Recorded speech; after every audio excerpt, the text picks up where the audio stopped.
রমজানে বাজার স্থিতিশীল রাখার জন্য পর্যাপ্ত খাদ্যপণ্য মজুদ রয়েছে বলে জানিয়েছেন বাণিজ্য মন্ত্রী খন্দকার আব্দুল মুক্তাদির। সকালে সিলেট সার্কিট হাউসে সাংবাদিকদের সাথে আলাপকালে এই কথা জানান তিনি। এ সময় বলেন, রপ্তানি বাণিজ্য বাড়িয়ে চ্যালেঞ্জ মোকাবেলায় কাজ করবে সরকার। আওয়ামী লীগ সরকারের আমলের বাণিজ্য চুক্তিগুলো বর্তমান সরকার পর্যবেক্ষণ করবে বলেও জানান তিনি।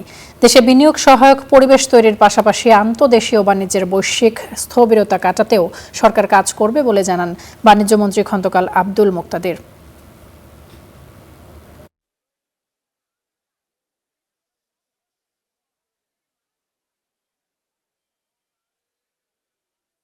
যে সময় আমরা দায়িত্বটা নিয়েছি তার পরের দিন থেকে রোজা মাস শুরু হয়েছে। আমাদের রিয়াকশন টাইমটা ছিল না, মাঝখানে আমরা কিছু করবো সেরকম ছিল না। কিন্তু ভালো দিকটা হচ্ছে আমাদের হাতে যে পরিমাণ সরবরাহ আছে সেই সরবরাহ বাজারে মূল্য স্থিতিশীল রাখার জন্য পর্যাপ্ত। সুতরাং এটির জন্য কোনো শঙ্কার কারণ নেই।